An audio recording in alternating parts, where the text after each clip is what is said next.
Hello and welcome. This is the Kestrel Country Podcast, where we discuss the people, places, and events all around Kestrel Country.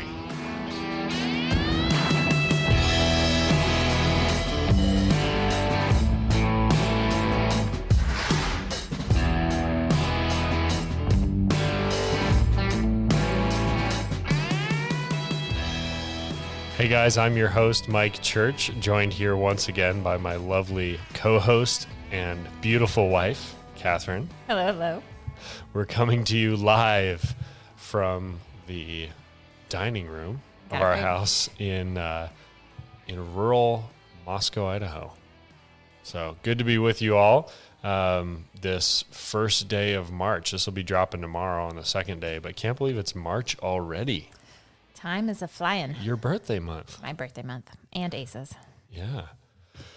So before we get into talking about our interview this week, coming up this week, there is a Tapped Takeover event. On Wednesday, March 3rd, our friends over at Potlatch Land Trust are hosting the Tapped Takeover with Mother Earth Brewery.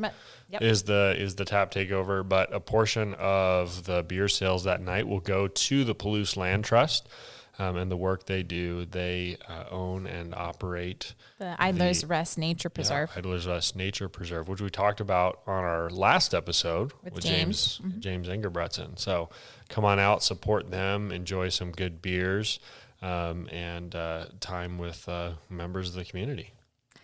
And then today on the podcast, we have Josh Quuade with Strong Roots Tree Service.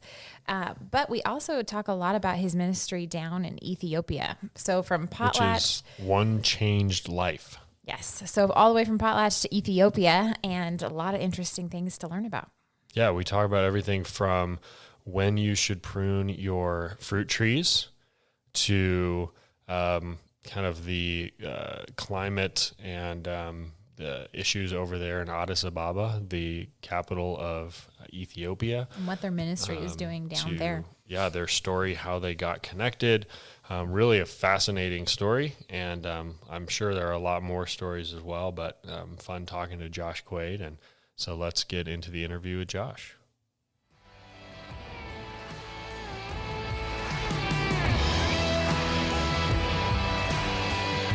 Well, Josh Quuade. Yes. Thanks for joining us. Yeah, thanks for having me. Really appreciate it. We're excited to hear about everything that you do and are doing both for work and your family, your ministry. Yep.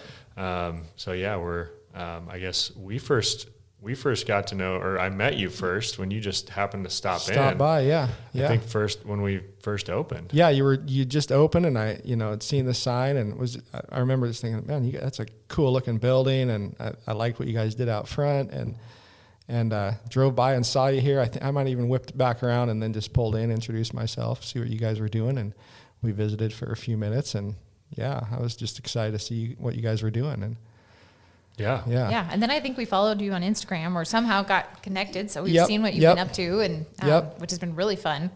Yeah. So what do you do? So Tell us about your business. So I have a Strong Roots Tree Service. It's residential tree care, and started that. It'll be 3 years in July that I've been doing that. I've done it on the side since 2003. And logged for 17 years. And so people would call me and, hey, you want to follow this tree? And so I'd do it for acquaintances and friends. And then one of my trips 3 years ago to Ethiopia came home, and we were working in the floodwoods, which is another neat story. In our area, we have Dworshak. Mm-hmm. They call that area the floodwoods. And really when they put the dam in, it kind of has its own climate now it's this huge lake, right? Dworshak, which is close and fun for so many people. So we were logging in that area, and the trees grow fast, but it's a long drive. I mean, we were driving about a 3-hour drive, and the rest of my crew was camping up there. I was commuting because I got 4 kids, didn't want to be gone. But that meant leave at 1:30 in the morning, and then everybody who's camping up there, something breaks. Hey, you want to stop by the shop and weld this? So get home at 6 o'clock at night, and I just after 3 hours each way. Yeah. Wow. Yeah. So driving by myself, and it was just wearing on me. Wanted to be home with my kids, and I came back from Ethiopia, and I was dreading going back to work, and just said, I'm done. So, gave them my notice and stayed there a while till they could find somebody, but had no plan really for what to do, and just jumped in, and it's been really good. So how did you decide to jump into residential tree care? Well, just wages. Don't have a college degree, and what can you do around here to make money? I made good money logging, and so I needed something, and I thought, well, I know how to do fall trees. I had a lot to learn on dismantling things over houses, so I went over to the coast and took some classes over there, and climbing classes, aerial rescue training, just took some classes. Wow. Learned a lot about pruning, because that's kind of the stigma you get. I went and visited with the arborist that works at the U of I, and he's also on the tree committee in Moscow here. And that was he's like, oh, you're a logger. Well, if we need help removing trees, we'll ask you, but they want to help in pruning. So taking classes on pruning, just kind of like, okay, I got to learn that. Anyway, so that was kind of the deal, was money. What can I do to make money in Moscow? In Moscow, and support my family, and that would just seem like a natural fit. And I love to be outside. So, yeah. Had you done any? You mentioned climbing, learning all that. Had you done any of that before? So for the logging, excuse me, I did a lot of tree climbing with spurs. So I would spur up trees and hang what they call in the logging world intermediate supports. And I did that.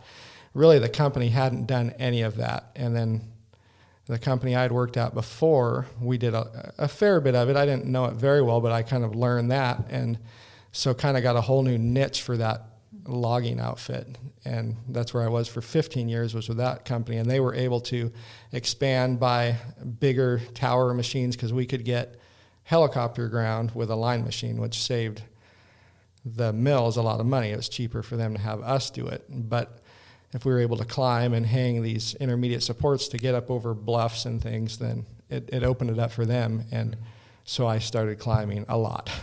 So yes, I did. Because you were the one willing to do it? I was the one willing to do it. I was like, yeah, I'll do it. They said, is there somebody willing? And I didn't have a clue. And there was no training. It was all just learn from just go. Take that tree. Yep. Climb up that tree. Here's some spurs and a 50-year-old climbing belt and a manila rope.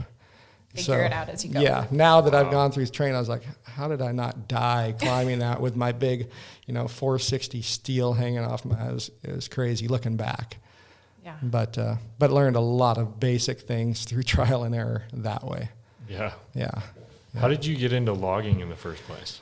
So logging, right out of high school, a friend of mine, his dad owned a logging company over in Eastern Washington.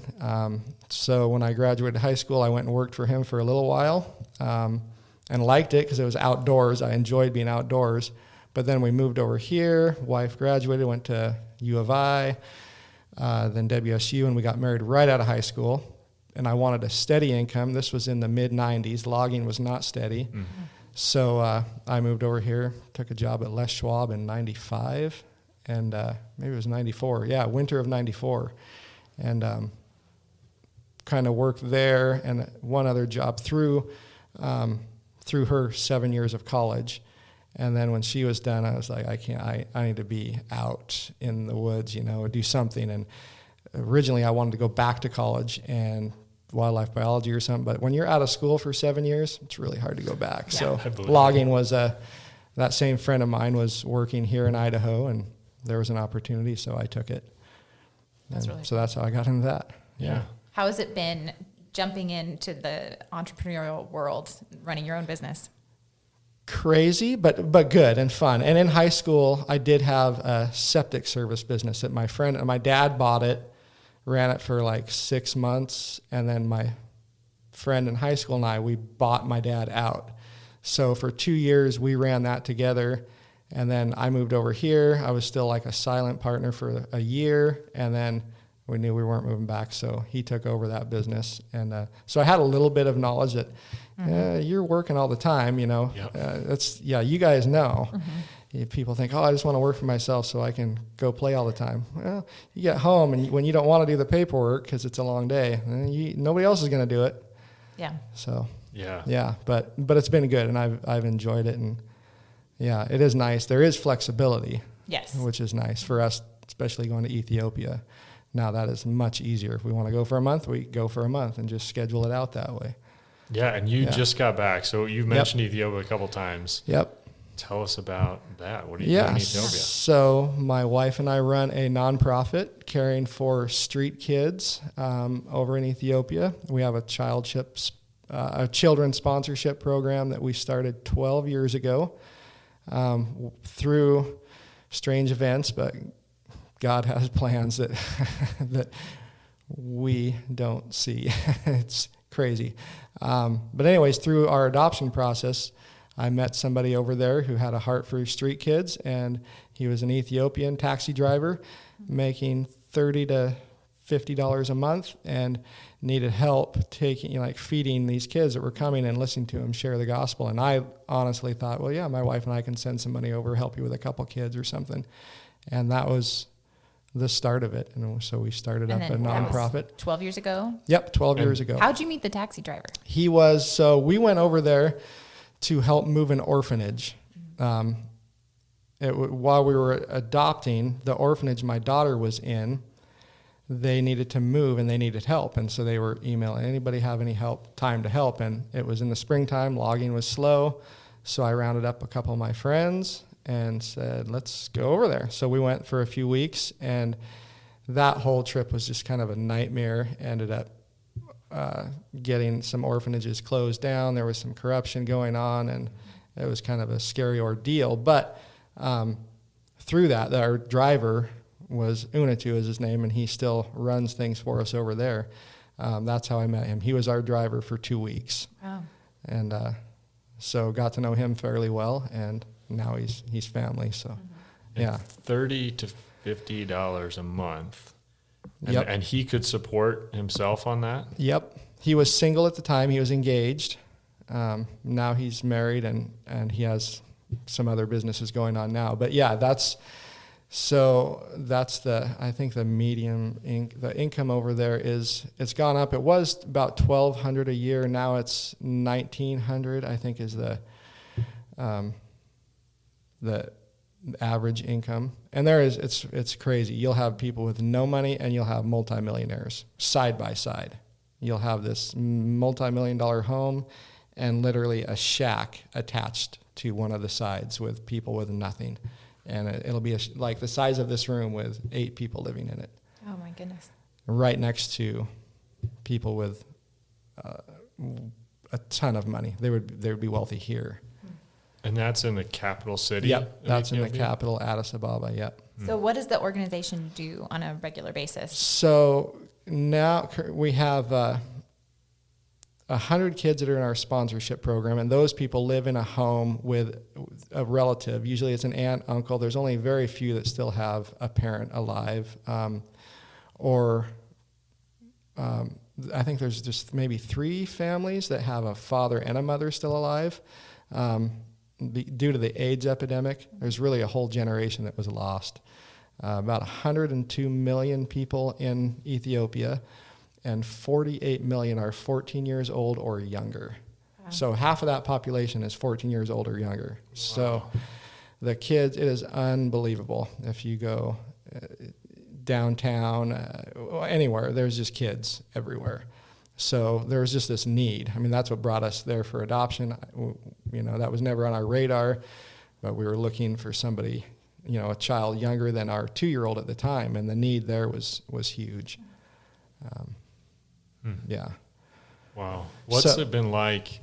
So you're going currently, how long have you been going over there for a chunk of time every year? A couple weeks every year for 12 years. Wow. And it was typically just me because my wife did not want to leave our kids for 2 weeks. Like, no way. I mean, 3 years ago was the first time she'd been back in 7 years. And I was there for just over 2 weeks. After a week, she flew back because she wanted to see our kids. Yeah. And then last year, really after my first full year of business on our own, we were able to afford to take all of us over, and then all of us went over again this year. So that's been great. So yeah, I go over once a year for a few weeks at least, and then the last few years, my wife's been going over now a couple times a year. She'll take her and my oldest will go, the two of them, or all of us. Wow. Yeah. So yeah, we have the child sponsorship program, and then every day now that we have our own compound now, which has only been, this will be our second year of having our own compound. So that opened up the door to feed people every day. So there's between 100 to 200 kids every day that come to our compound, and they wash their clothes there. Some that are at risk to sexual abuse or a multitude of issues. They'll stay in our compound until we can find a place for them.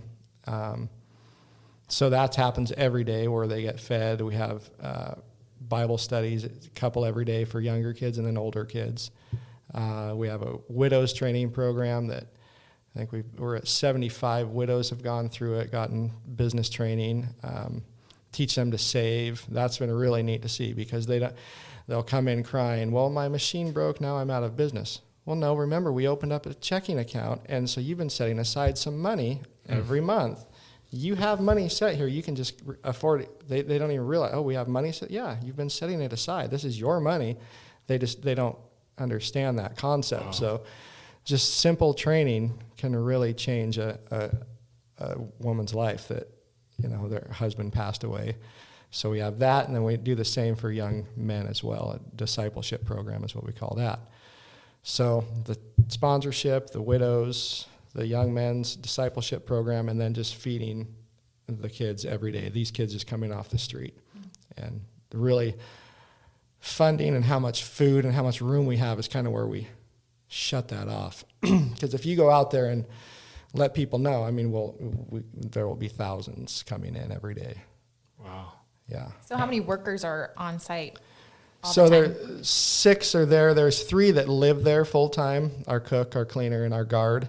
And then we have 3 full-time evangelists is what we call them, and a full-time office, so there's 7.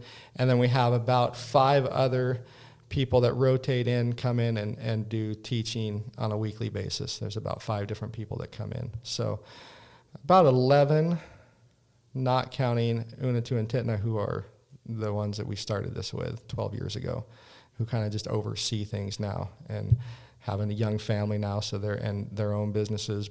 But they fund a lot of it as well now that he can give back. That's awesome. Yeah, and one of our full-time employees was one of our first sponsors. He was 9. I think when we first started sponsoring him. Now he's 20, and he works for us. Oh, that's great. And he's a full-time college student. So to see that come full circle has been really cool too. Yeah, and there's just stories like that on and on. Yeah. So you mentioned child sponsorship. Yep. What does that look like? So it's similar to like Compassion or World Vision. Ours is $20 a month, and 100% of that goes to kids. There's no fees here. It's just my wife and I, really. My wife, she does everything from home. And so that gets them into school, and school is basically free from the government, but you have to buy a uniform and then some of your books, which most kids can't afford. So we get their uniform, get their books, get their supplies, get them into school. Then they get a certain amount of food every month.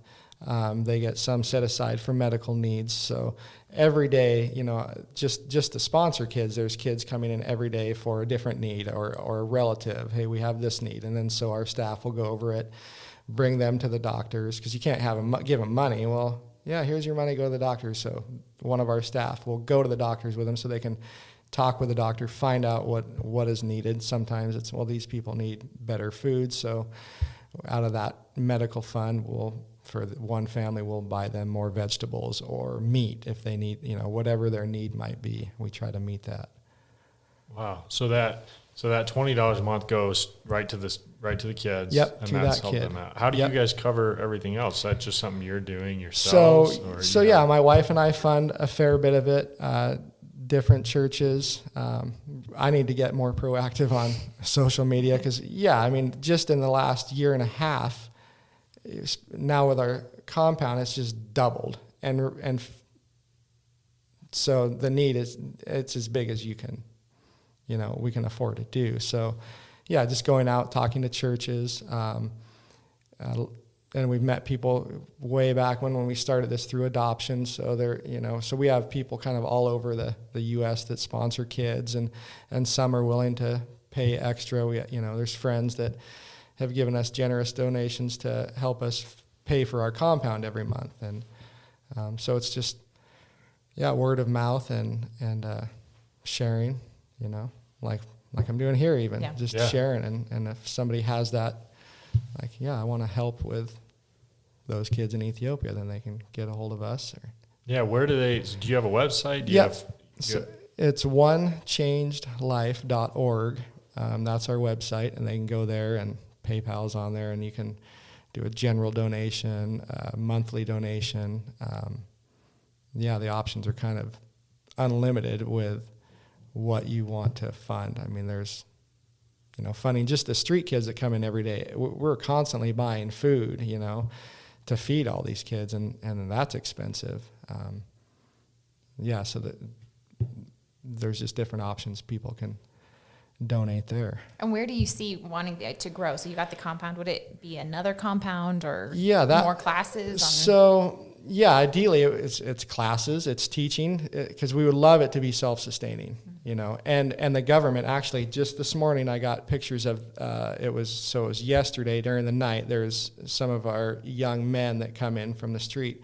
They were out there shoveling. The government gave us a little piece of property about a week before we got there. And so we're building it's a shack basically, but we're going to sell flour, different types of flour, which is kind of the teff flour they make. It's called injera, and everything you eat is on. It's like a big sourdough pancake, and everything they eat is on injera. So we're going to sell flour, and so some of the kids, your young men that will work at this stand, that the government said, you guys can have this space, put a shed on there, it's yours. So, and that was our ministry license that they gave it to, which was really cool. That is really cool. Yeah. So is the government, they're happy you're there, you work well with them, they work well with you, and all that. Yep. I mean, we've had some issues, licensing issues. Our first 5 years, we did Bible studies, and the government official that was, we get audited all the time, and he said, the Bible's the only, it's a great book to teach morals out of. So, go ahead and do that. And then year 6, got a different government official came in and said, no more Bible, can't do that. No religion, because our license was humanitarian. Well, it took us 3 years to get a ministry license. So now we have 2 licenses. And with each license, you're required to have an office. Well, our compound, we have enough rooms, so right next door to each other, there's a ministry and a humanitarian license. So kids come in, somebody from the ministry office can go, hey, we're doing Bible studies. And so it works really well together. Interesting. Yeah. What's it like, culture shock? I'm sure there's one at first, like the first time you went over there. Yeah. But then even now, I mean, is it still just going from North Idaho? Yep. Loving being outdoors, small town, to that kind of environment and back. What's that like? Coming back is hard because, and I'm the same way. I mean, I love dirt biking and my toys, and I get wrapped up in it. And then I go over there and, you ask, we've become friends with some of the older people, like, a little bit younger than me maybe. And it's like, well, what do you guys like to do for fun? Well, I mean, they can't even understand that. There's kids, you see kids playing, but adults, what do you mean go do for fun? They're just worried about supporting themselves or any family they have. So then you come home, and it's usually this time of year, and nothing against, but people come, oh yeah, check out my new pickup I bought, or this or that, and that's great, and that's cool, but it's hard to kind of fit back in, and then it seems like a few months back home, and then I kind of get back in you forget. So coming back home and just seeing that the difference is really difficult to see sometimes. Trying to fit back in, like if you just gave just the need is so different, and kids that come in. I mean, my wife was cleaning so many wounds on these kids on their feet, or their arms, where pus will be breaking out because they're so unclean, and just basic things. Right. Yeah. So it is hard. That's the hardest thing to see. So many kids, and like when you look back at Bible, like it's hard for us when we're reading Bible stories. We think of the lame man sitting there at the front of the gate. You see that literally in front of churches or just on the street. There is people that are crippled and maimed. You see them everywhere. I mean, they're just. It's hard to see, and there's a need here. Even in Spokane, Seattle, you can see homeless, but over there, it's just you see it everywhere. So that's probably the hardest thing is coming home and trying to, like, where do I fit? Yeah, it's hard to know. How is it for the kids going in and coming back? The kids do pretty well with it. The one that does our daughter we adopted from there, she's the one that she's always ready to come home. She wants to see her horses and her cows, and she has the hardest time, I would say. And she was young. I mean, we brought her home, she was 18 months, so she doesn't remember it. But she's definitely comfortable here. The little ones, we have 2 8-year-old twins. They love it, have fun playing with, because there's little kids in there all the time, so they play soccer all the time, all day long, kicking the ball with other kids over there in the compound. And my 14-year-old, she wants to move there. She's kind of at home. She's kind of shy and timid, always has to be next to mom. She goes there, and she is over teaching kids that are older than her. They look younger because they're all so short from lack of nutrition, but she's like a mom to these kids, and so she's ready to move there. Yeah, so kind of a whole gamut amongst our kids. Yeah. How have you been able to manage things like you mentioned cows and horses and, while being gone for that long? Friends, that's the great thing about where we live here. I mean, cows went to Jeff Finley, you know Jeff. So our cows went there. My parents live right below us. So dropped horses off there. Another friend, we brought our dogs to her place. We just call on friends to, hey, you guys want to watch these people? Last year we had some friends that stayed at our house, and so we're just friends. That's a small town, which we're blessed with. This morning, Ryan Beckner from Farm Bureau, he called me. My horses got out this morning. You got time? Yep, I'll run out there this morning. So got his horses this morning. It's that kind of thing, Yeah. That we are so blessed to have here where we live. And that's why we stayed, is the people. I mean, I love the outdoors and everything around that it has to offer too, but really the people are pretty awesome where we live. That's awesome. Yeah. Well, very good. Well, that's probably a great note to end it on. It is. Thanks so much for coming in and sharing what you're doing. Well, thanks for having me. And One Changed Life. You can look that up. And Strong Roots Tree Service. Yep. And you have a website for that too? I do.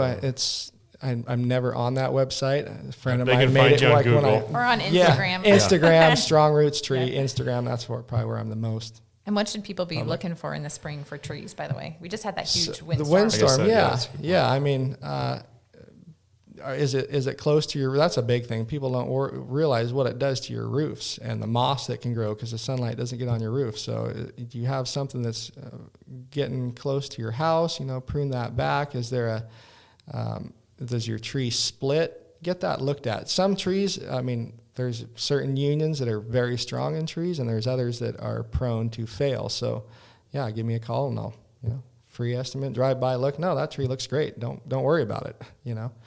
A lot of, they're fine. But then there's others like, you might want to take care of this. So those are the things I would look at, most. And if you have fruit trees, get them pruned quickly before they start budding. Yeah, so they all have little buds on them going into the dormant season. But before those buds open up, they need to be pruned. So rule of thumb is end of December through mid-March. Last year it was really late because of all our snow we had last year. So I was talking to the gal that runs the orchard in WSU. She says, honestly, here we're okay until June. So they have till June. Try to get it done by mid-March, but even June like, so fine. This year is supposed to be what, mid-50s end of this week? Yep. Is that getting to the point where it's getting a little iffy, or no, you still have you're some still, time? yep, you're still good. Even when it warms up, you still have time. Yep. And if you did get into it late, you're just not going to get any new growth this year. If you did accidentally prune too late, you're not going to harm the tree. You're just not going to get new growth. Our fruit trees need it. Yeah.